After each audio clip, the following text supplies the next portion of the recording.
13 Personal Development Speakers in 3 Days, Steve Pavlina. January 20, 2005. Last week I attended a 3-day seminar from Parker Seminars here in Las Vegas.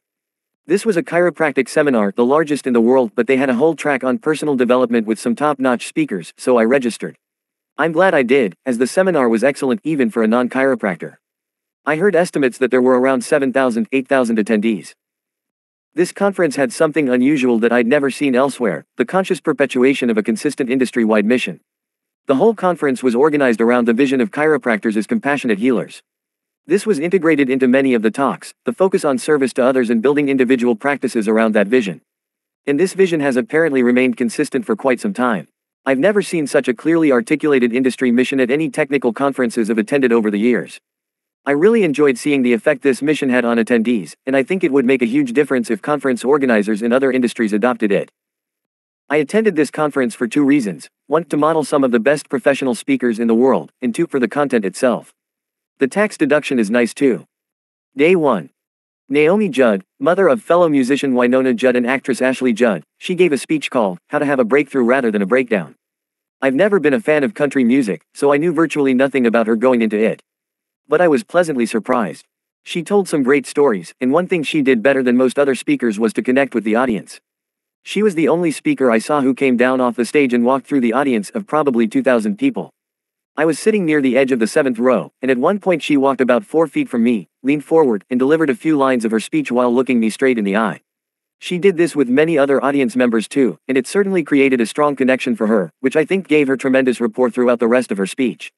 There wasn't anything during her talk that really resonated much with me because it was largely about not being a victim, not a current difficulty for me. But there was one sentence she said that I really liked: "Nothing bad happens to us, we do it to ourselves through other people."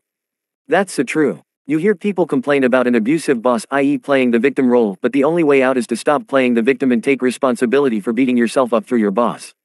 Then get out fast. Mark Victor Hansen. I was looking forward to seeing Hansen speak, since he and Jack Canfield together hold the title of the best-selling authors on the planet, having sold over 100 million books in the famous Chicken Soup for the Soul series. Did you know they have another 74 CSS books in development right now, and their goal is to sell another 1 billion books over the next decade? Wow. Hansen is one of the most hypervisual speakers I've seen and very enthusiastic. He gave a PowerPoint presentation with lots of humorous slides, like one showing a picture of Martha Stewart behind bars on the cover of the fictitious Chicken Soup for the Insider Trader's Soul. I really liked his views on wealth, which resonate with my own. The reason to get rich is so that you can do all the stuff that no one else can afford to do good for those who can't afford to do good for themselves. Hansen and Canfield have been giving away to charities 50 cents per book sold since the beginning. $50 million so far, with a goal of $500 million more over the next decade. I'd read many of Hansen and Canfield's books, so much of the material here was already familiar to me, but I definitely benefited from seeing Hansen's personal energy injected into his ideas. Seminars are just so much better for getting it than reading books. On Purpose, during the lunch break there was a live 1-hour recording of a radio show called On Purpose, hosted by Dr. Patrick Gentempo. The guests were Naomi Judd, Dr. Fabrizio Mancini, and Mark Victor Hansen. I enjoyed this immensely and laughed a great deal. The overall message: find your purpose and live it consciously each and every day. Dr. Eric Plasker. I'd never heard of Plasker before, but I enjoyed his talk tremendously about living without limits. A strong and dynamic speaker, he talked at length about how often people make excuses to justify their mediocrity, while those who don't can achieve greatness even when starting at a disadvantage. His most powerful story was that of Kyle Maynard, a successful wrestler who has no arms or legs due to a birth defect called congenital amputation, and he has a winning record. Kyle is currently writing an upcoming book called No Excuses. Dr. Patrick Gentempo delivered a speech about turning challenges into pure power. I liked his mention of the Stockdale paradox, which I'm very familiar with.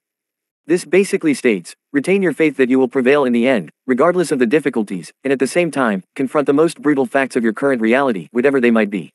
Stockdale was a long-term pal who saw many of his fellow men die of despair, and he formulated this paradoxical statement as the key to his survival. Confront the brutal facts, but no matter how terrible they may seem, never give up faith that you will ultimately prevail. Gentempo also emphasized the importance of clarifying and deepening your purpose. If you only focus on your survival needs, survival is all you get, meaning mediocrity. Greatness requires a greater purpose, one that extends far beyond you as an individual.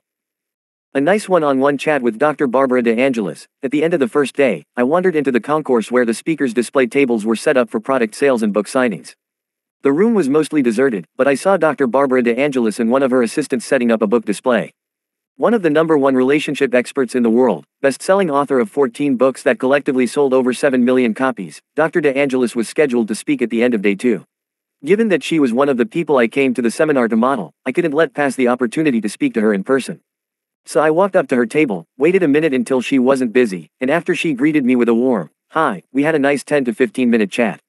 At first I talked to her about her books and audio programs that I enjoyed and that this was my first opportunity to see her in person. I'd actually found out about the seminar from a link on her website, so she was delighted when I told her that. I also reminded her of an old interview I read that she did for the book Success Secrets of the Motivational Superstars, so I asked her a few follow-up questions about that.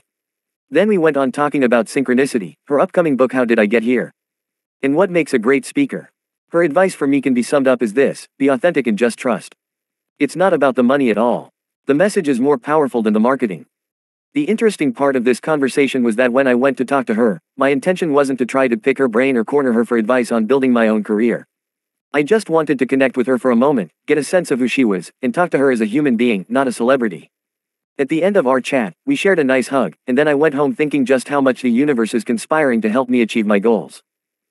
I wanted to give her something to thank her for her time, but I knew a physical gift would be meaningless, so the next morning I wrote her a nice thank you letter and gave it to her in an envelope with a copy of my article, The Courage to Live Consciously, not to get feedback but just because it's the only gift I could think to give her that might actually mean anything to her. I thought she might enjoy reading it on the plane. I wonder if she's read it yet.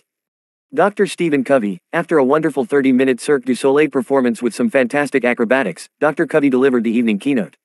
He spoke about the 7 habits and the changes that led to the release of his new book, The 8th Habit. I just started reading that book today. Day 2.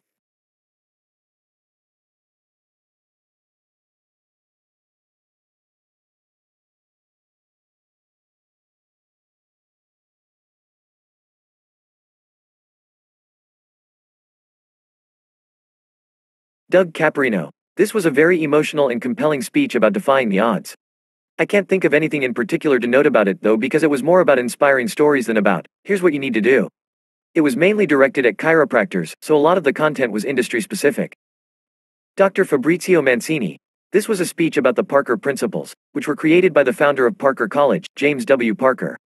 While these are geared towards chiropractors, I see a lot of truth in them that carries over to any profession. Mancini is the president of Parker College and was mentored by James Parker himself. I think the principles speak for themselves. I particularly like number 4, number 9, and number 11.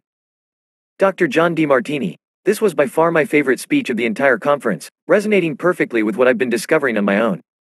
DeMartini is a person who came up with a mission statement at age 17 and has been living it for decades, and he shared a lot about what that experience was like.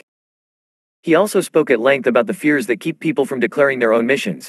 Fear of failure, fear of being unable to make a living at it, financial failure, fear of rejection, fear of ill health and lack of vitality, fear of breaking perceived morals and ethics imposed by some authority, going against the grain of social conditioning, fear of not being smart enough or knowledgeable enough.